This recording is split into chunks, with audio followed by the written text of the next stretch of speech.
So it is my pleasure to introduce today's speaker on disability awareness, unpacking disability, disability diverse abilities. Lubna, my good friend, I'm thrilled to have you here today to be a part of Montgomery College's Equity and Diversity Week. Thank you so much for being here. Known as Luby, and that's what we know her as, she's the founder and president of Connecting Cultures LLC. She's a motivational speaker and a powerful trainer and expert on cultural competencies, diversity, and inclusion. Her reputation identifies her as a go getter. She is an excellent speaker who includes interactive and applicable strategies in her presentation. She offers tangible and applicable strategies to overcome barriers and communication challenges encountered in a diverse and international settings. Luby's innovative and gripping techniques grasp the audience when she speaks. Luby provides an in-depth, credible briefings and trainings, both live and virtual, to engage across cultures and faith. Her compelling and enthusiastic personal style weaves into her own life experiences. Her award-winning speech, Longing for Belonging, shares her struggles and ideas of America delivered in the Washington Post National Cathedral and the White House, followed by an emotional standing ovation after she presented. Montgomery College faculty, students, and staff, please help me welcome my good friend, Luby.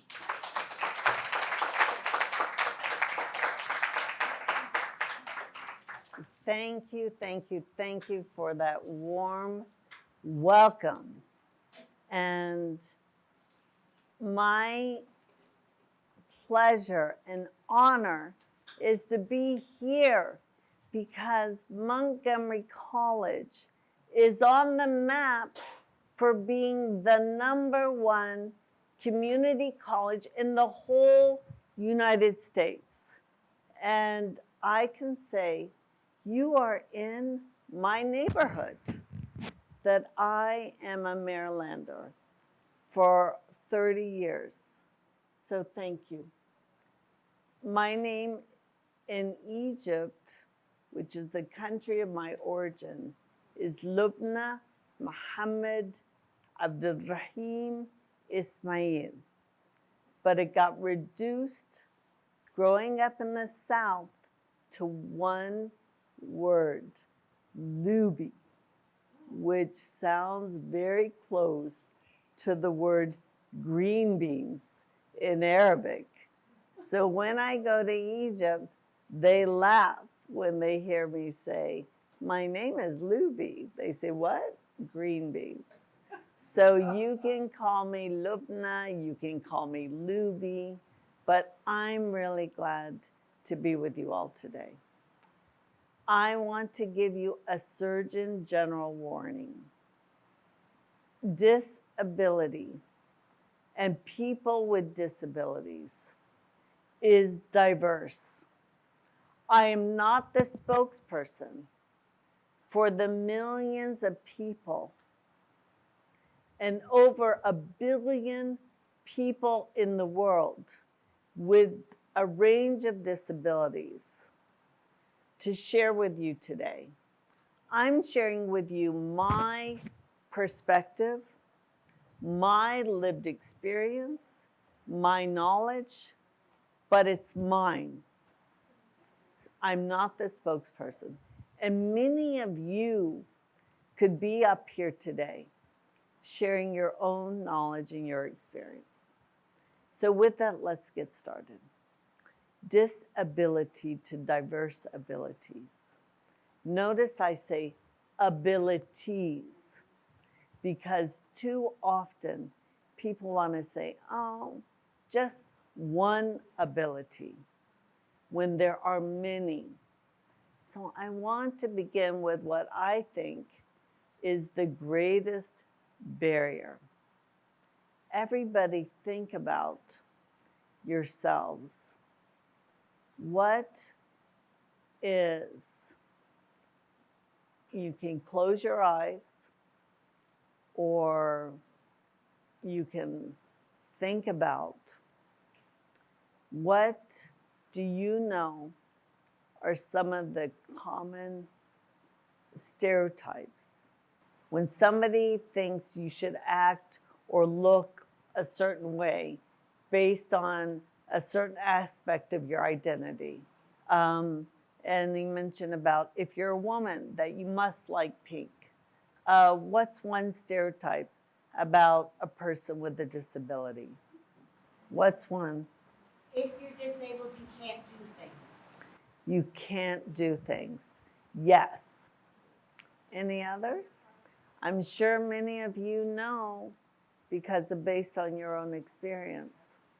You may have restricted movement, trouble doing this or that.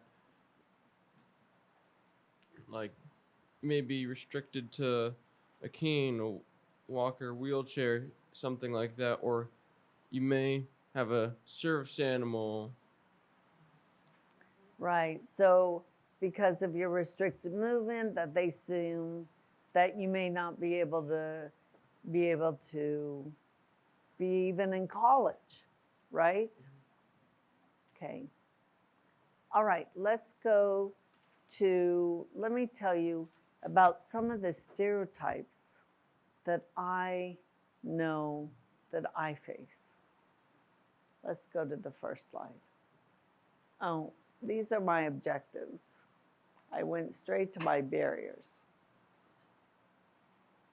To increase your awareness about people with disabilities in the DEIB mission, the diversity, equity, inclusion, and belonging. The word belonging. Do you all feel that you belong at Montgomery College? To identify what are the advantages and disadvantages to being here as a person with a disability, and develop an understanding of the intersection of disabilities in all identities. Okay, next slide. Think about the way in which we see the world. All of us, I'm wearing glasses, all of us perceive the world through our lens. I studied culture.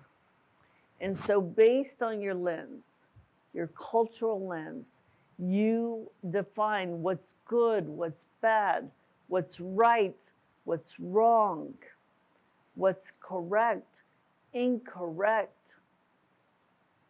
And those lenses can impact the way that you communicate and engage with one another.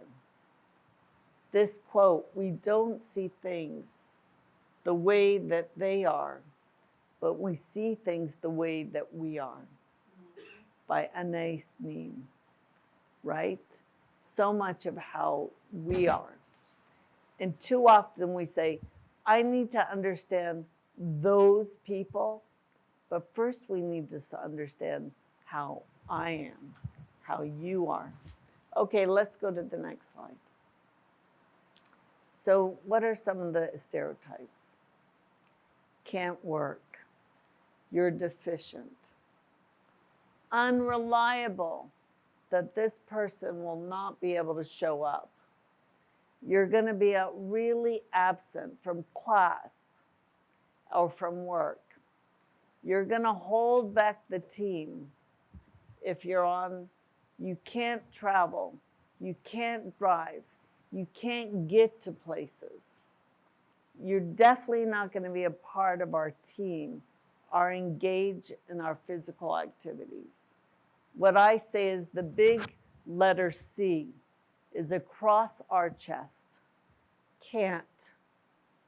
Does that seem something that all of you have faced? Those of you with particularly disabilities that are seen.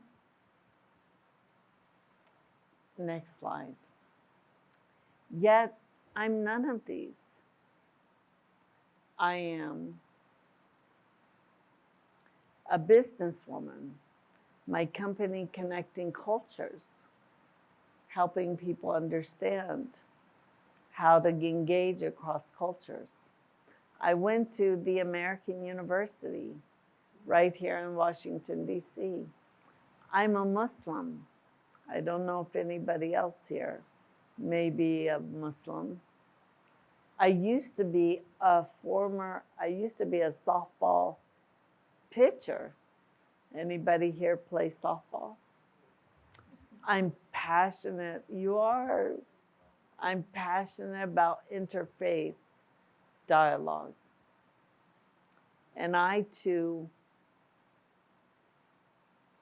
am an American. So the next time you see a person with a disability, remember that they're much more than that. One of the most important things is too often, I'll be honest, I have a degenerative neurological disease.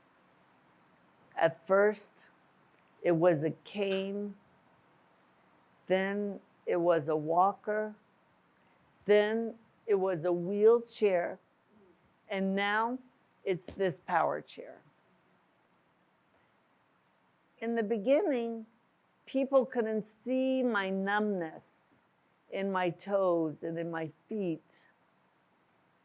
I could hide it. And I had shame. I had blame. But as my condition progressed,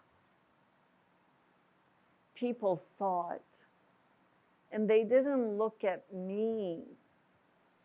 You know what they looked at? They looked at the cane, the walker, the wheelchair, and then first they look at this. And then I get people say, oh, you must be a really good driver. Where I want to talk about my business. I want to talk about my background. I want to talk about my children. I want to talk about so many other aspects of who I am, right? That's about all of us. All right, next slide. In our brains, from the day that we're born, there's a tape that pushes record, and everything that we've heard, everything that we've seen, everything that we've learned and experienced gets recorded on our tapes. Can you all think about what was your first experience with somebody that met you and what assumptions they may have had? And then they go to the next and positions of power. Who's the leader in the room, right? I mean, women face this particularly. All right, let's go on. The Americans with the Disabilities Act made a huge difference, you know, in terms of access to public life, to education. That's why many of you are here. You know, when I came to Montgomery College, I took a picture because I loved seeing all the accessible parking spaces. I loved seeing the curb cuts. I was just in Egypt. Do you know how I got around in Egypt? I was in the streets. The buses were next to me because there's not a cut in the curb. That has to do with ADA. Disability demographics. 1 in 4 Americans have disabilities. How many of you identify with a disability in this room that are willing to raise your hand? Anybody? Okay, good. I'm willing. Some people may have a disability that you can't see, right? They might have what might be some disabilities that we can't see. Neurological ones like epilepsy, diabetes, ones that might affect inside you, but nothing that can be seen with the naked human eye. Yes. Maybe it's a reading, a dyslexia, right? That there's so many, exactly. So, but look at this, keep going on the slides. And I think Montgomery College is getting it because $38 trillion market. I mean, you're a business. I mean, yes, you serve the community. But when I go to employers, I've spoke at, anybody gone to Disney World? Yeah. Anybody love Nike? Wear Nike shoes? Yeah. I've spoke at Nike. I spoke at Walt Disney. And you know what? Corporations, companies, you know why they're saying that people with disabilities matter? I'm going to be honest. They're not necessarily saying it's the right thing to do, but they're looking at the dollars. They're looking at what's important for the market. All right. So why do people with disabilities make good business sense? People move in and out of disability. I say that disability is a 24/7 open enrollment. Women, how many of you have been pregnant? Okay. How many of you maybe have experienced being in your third trimester where you thought, you know, maybe I need to just stay in bed a little bit. I need to take it easy. It's really hard to get up, go to work, that it's not so easy. How many are dealing with breast cancer? There was a case brought about a woman who had breast cancer, and she sued her employer based on ADA because the employer was not giving her the leave that she needed for her treatment to work from home. So based on an injury, how many of you have had a sports injury where you've had to be on crutches? What was the injury you had? I got really scared because I got stung bee once in the pool, and then I terrified of swimming underwater, the deep, really deep pool. I'm terrified. I'm scared. Oh my gosh, okay. What about you? You raised your hand. I tore my ACL and my meniscus in my right knee. Oh, and so what did that mean for you? Yeah, so that meant that I used crutches for, I believe, it was at least a month, maybe a little bit longer than that, and then a lot of physical therapy, and also an apparatus like on my leg that I couldn't bend my leg, and they slowly would allow me to get more range of motion over time. So well. how did that raise your awareness about having a disability or short term? Yeah, so I mean, because of that, I couldn't use stairs. So if I wanted to go to an upper level of a building, I had to use an elevator. But I also lived in a house that was had stairs to get to the front door. So just getting in and out of my house was a challenge.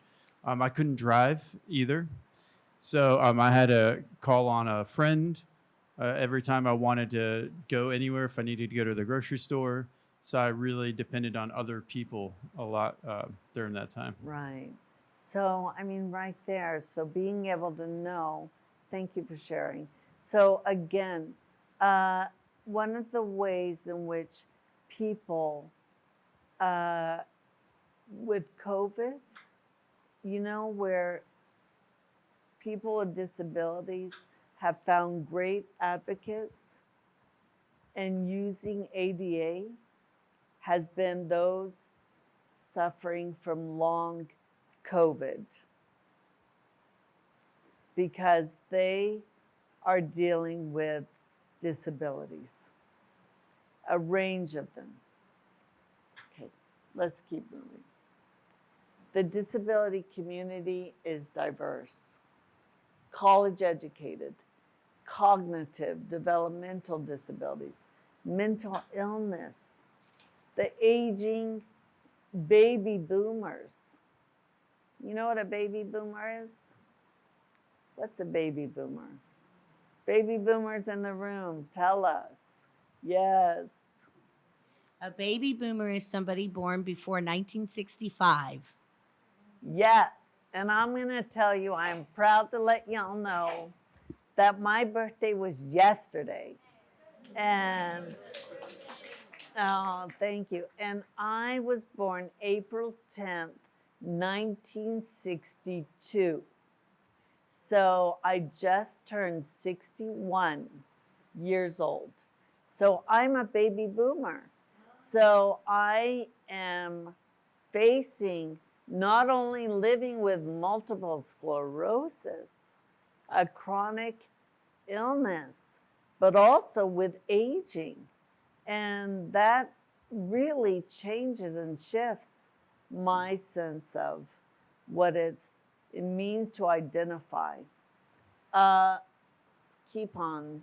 So debunking the myths that people with disabilities are less productive, incapable, less intelligent.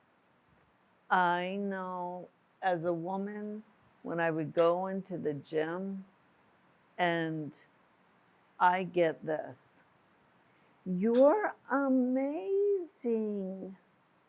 You're such an inspiration. I can't believe it. The patronizing tone.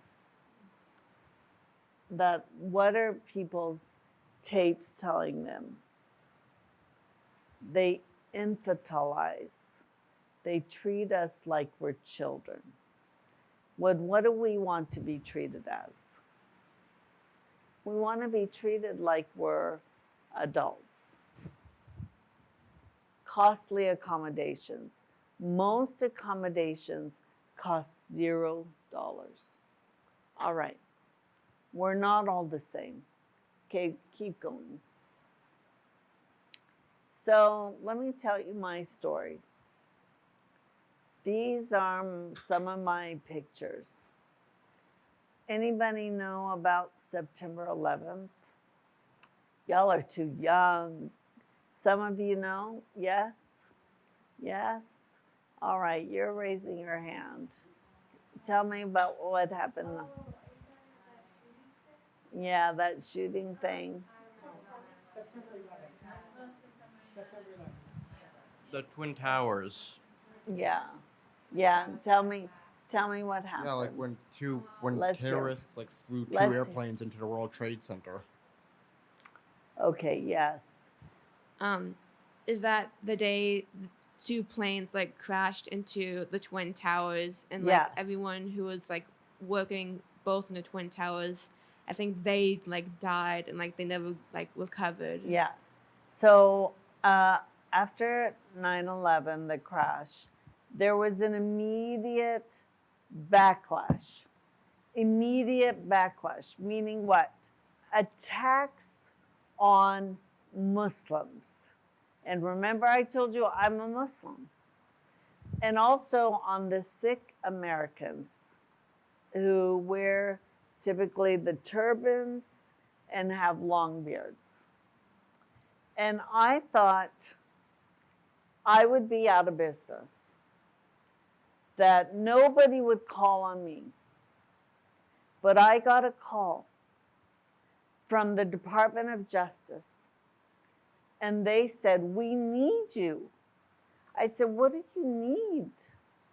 They said, "We need you to help us understand your community, to help unite what's happening in our country." And that's when I started training police. I went all over the United States. Now, that was when my condition was hidden, but I still at times needed a cane. It was when I felt they saw my abilities and they disregarded my disability. I went along and they saw my condition advance, progress, and the top right one was most recent with our county executive, Mark Ehrlich, for the Middle Eastern American gathering here in Rockville. And that's what I can tell you, is it's meant so much to me, is in spite of my challenges, my diverse abilities is what people see. Next slide. But what have I found? There's a parallel between being Muslim and having a disability. The stigma, the looks, the questions, the tone, suffering and silence. Sometimes do you feel you might be quiet in your room, not knowing who might be there for you? Do you feel that? My brother and I always fighting about the chair and the app how to use my headphones sometime. And after that, like, Roy and I argue about come over my room. I don't come in there. So I'm just really terrified. And then Roy and I are not became now because we're in the moment we're out to off of college soon. And I'm worried. So Oh, so yes. Brothers can be, I have two younger brothers. They can be the toughest to live with. I understand. I understand that. All right. And the sense of that you always have to prove yourself. Sometimes, you know, when you have a disability, when you come into a room, when you come into a space, that you feel that you have to work twice as hard to overcome those stereotypes. Now, there are other people based on the color of their skin, based on their gender, based on their accent. They can also feel the same because of those tapes that are playing. But then I had Layla. Layla, my little girl, I have two boys, but Layla was the one that I said, all right, I'm not just got to deal with poor me.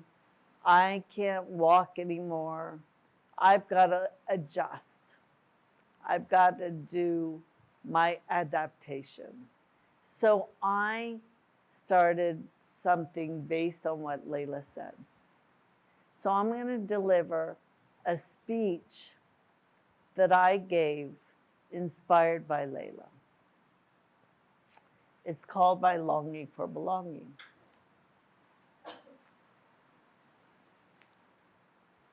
What are you? What do you mean? Are you black? Are you white? Black? White? I never even thought about it. As one girl touched my hair and the other my skin, I blurted, I'm an Egyptian, I'm an Egyptian. Unsatisfactory response. I remember walking home that day, looking at my skin and thinking, well, on this side, I guess I could be black. But on this side, I could be white. Thus began my journey, my searching, my longing for belonging.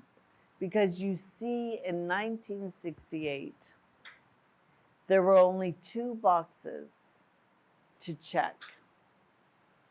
One black and the other white.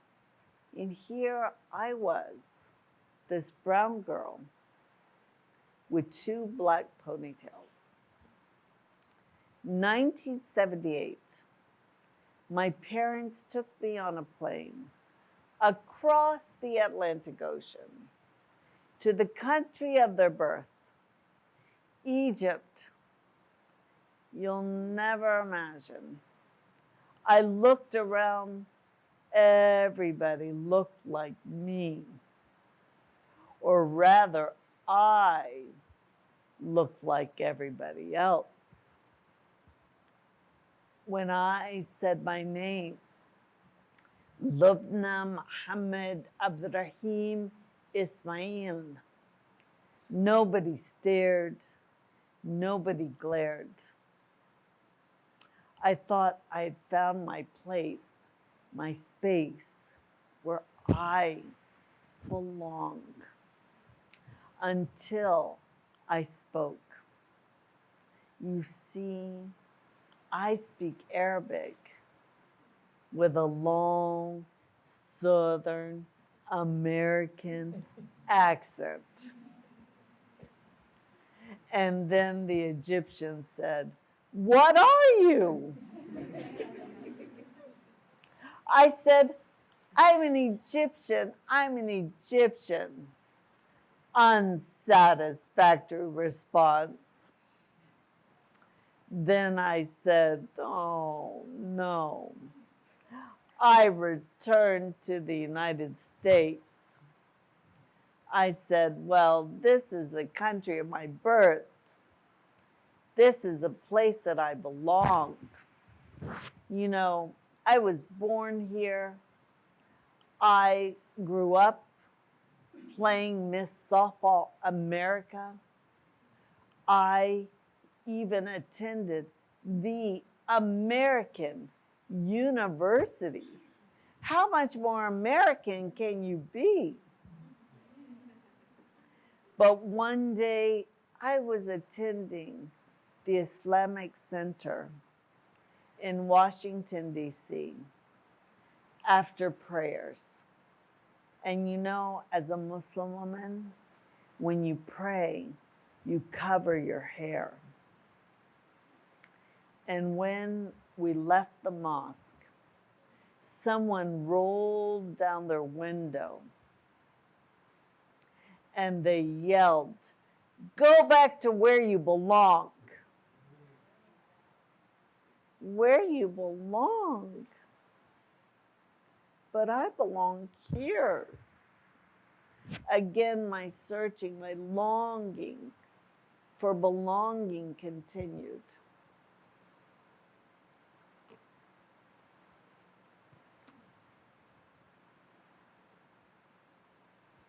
$1980, 1990.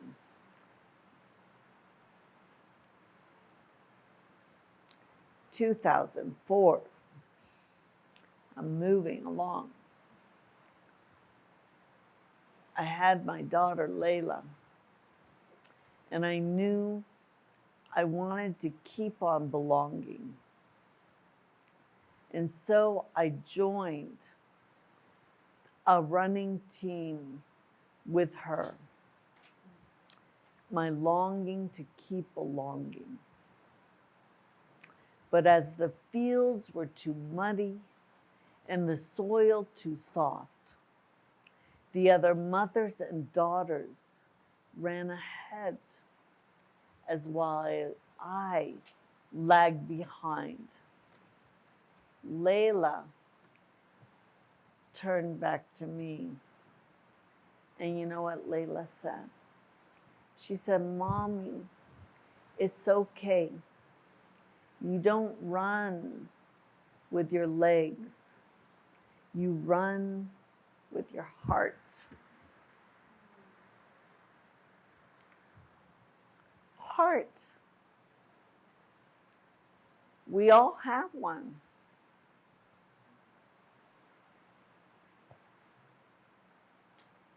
We're all a part of the human condition. You know that people with disabilities are the largest diverse group.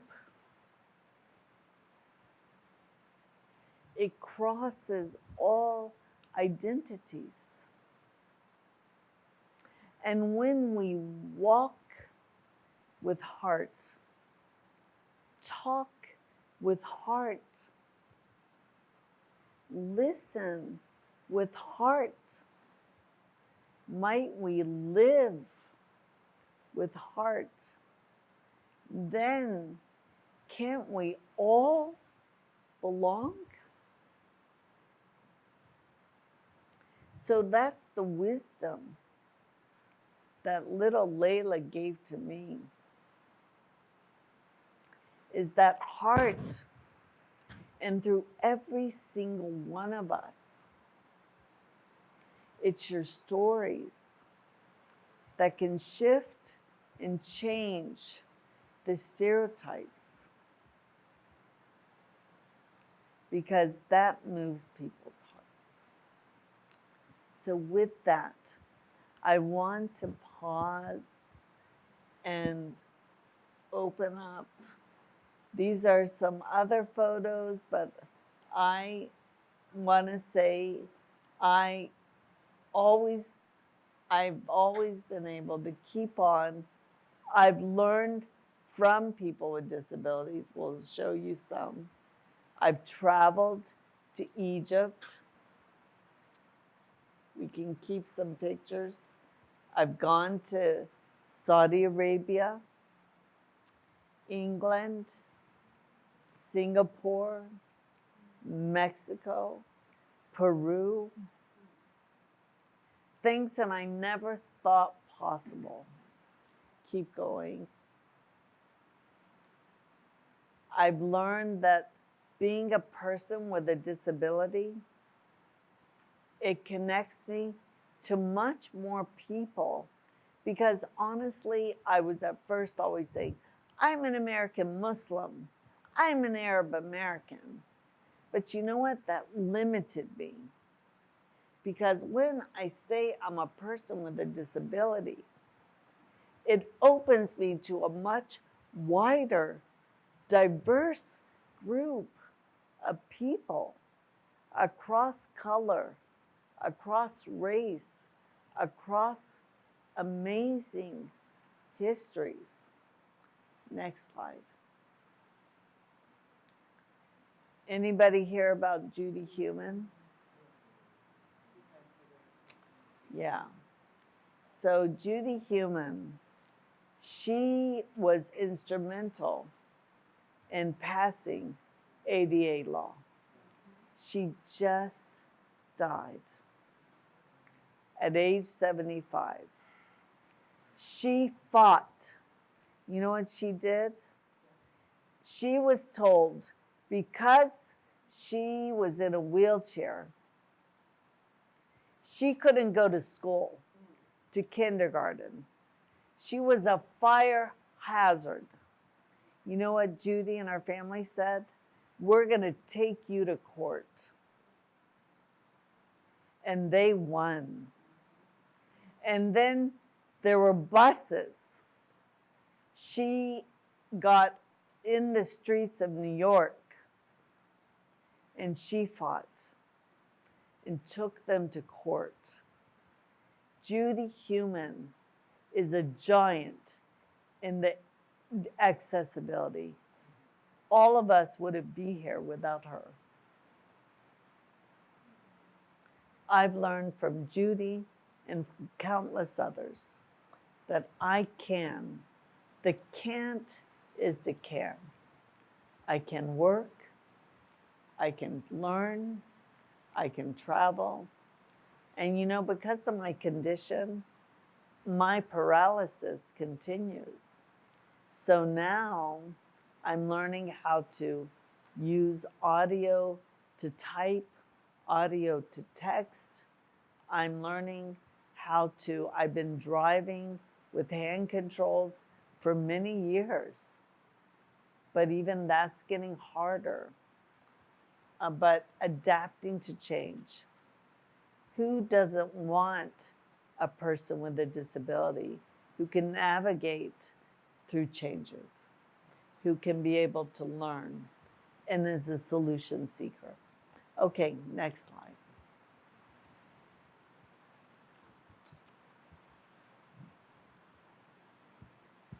Ableism.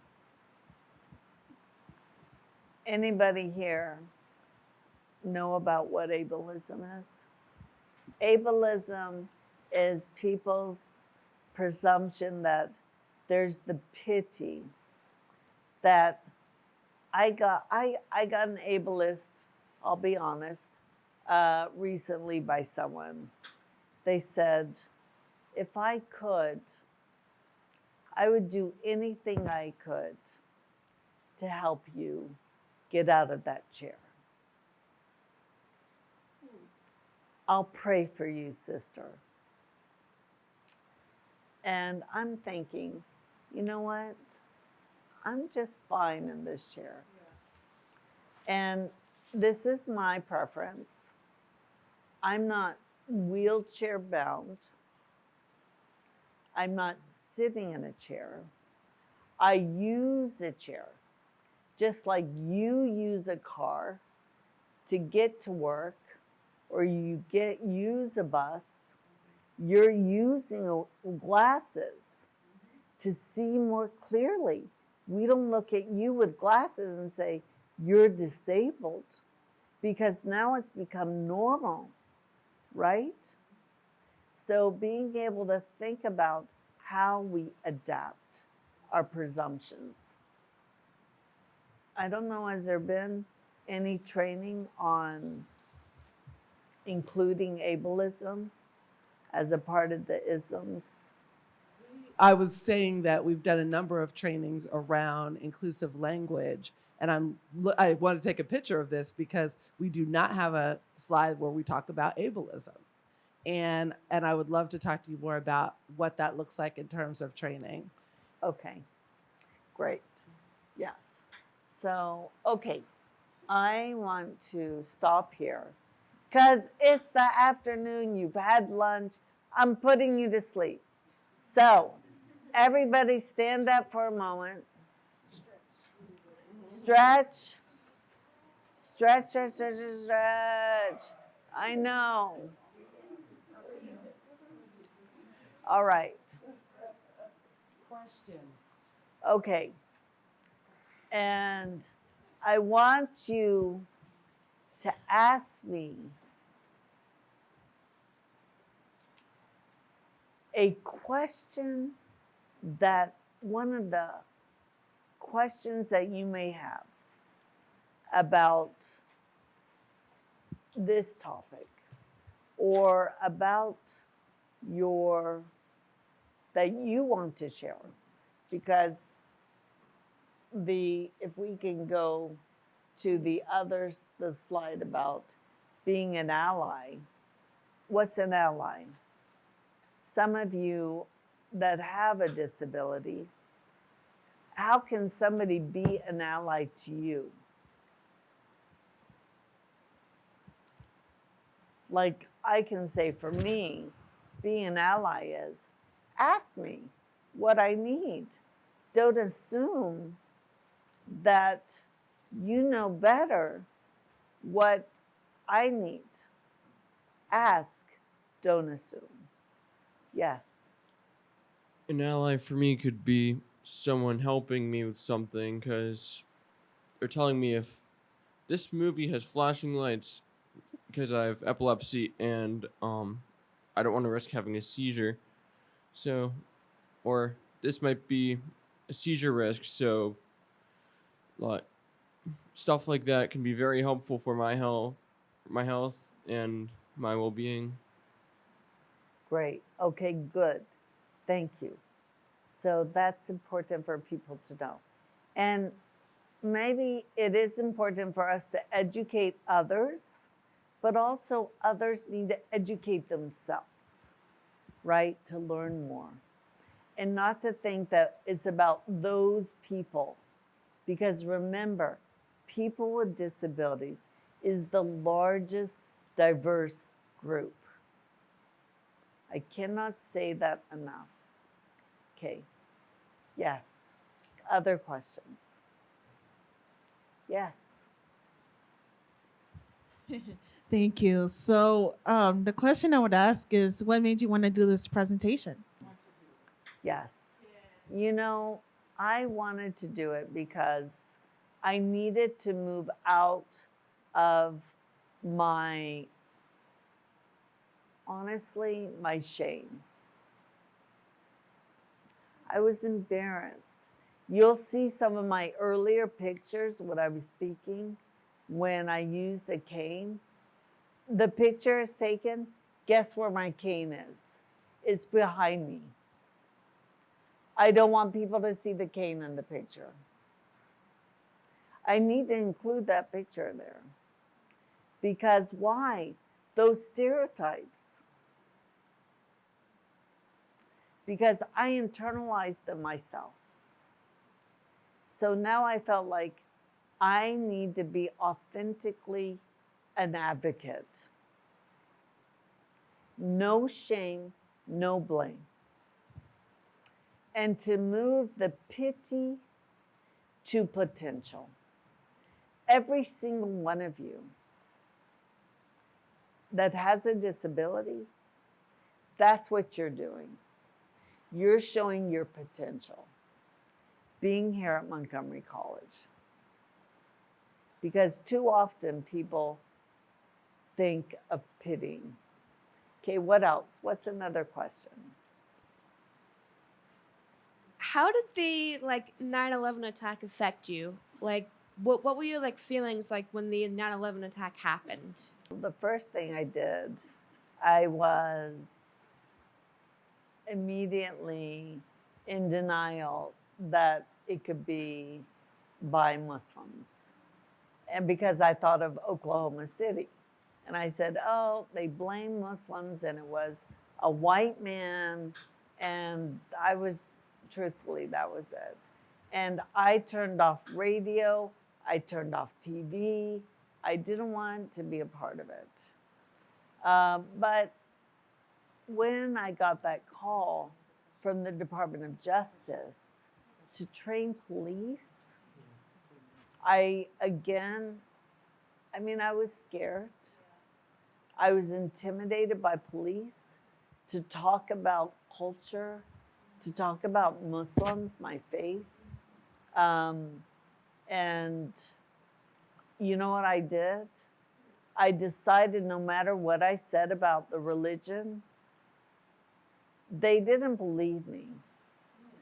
So how did I start delivering my trainings? I started my trainings, you know how I started with you all with the stereotypes? I started my trainings with my hair covered. I didn't bring my hair covered today, and I didn't talk. And then the first slide was, what are your stereotypes about women dressed like me?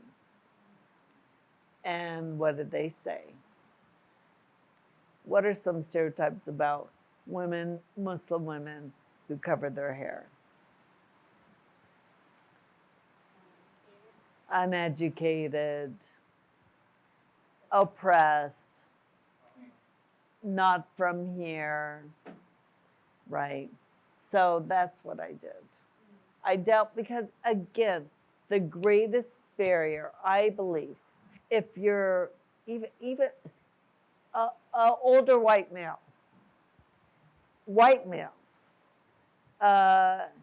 if you're people who are believed to be with autism, Down syndrome, people who are fat.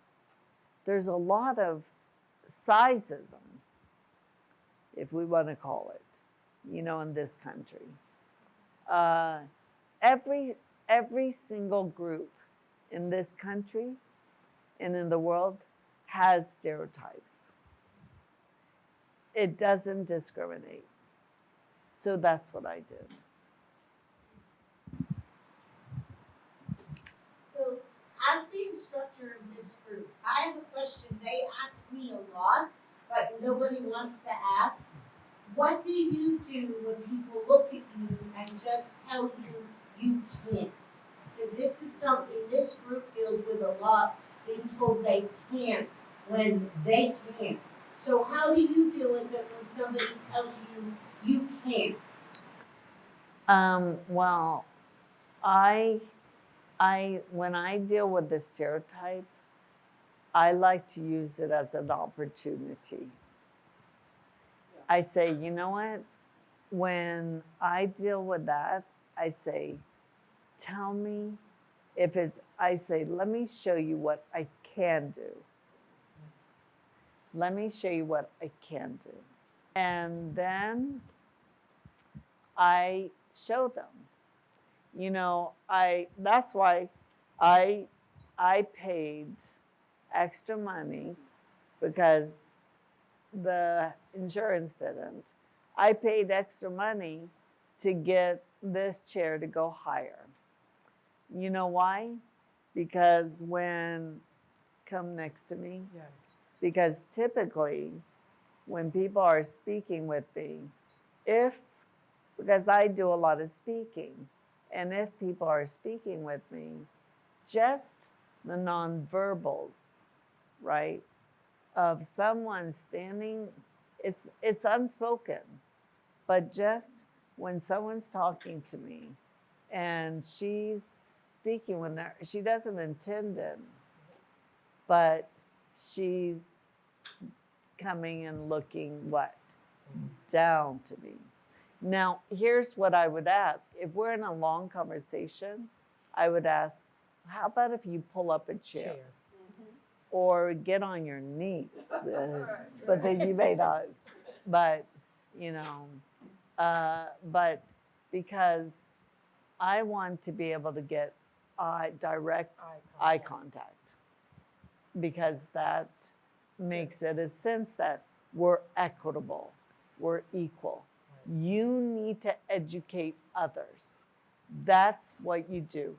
You have to be, and all of us, no matter what, as a Black female, as somebody who is of a senior citizen.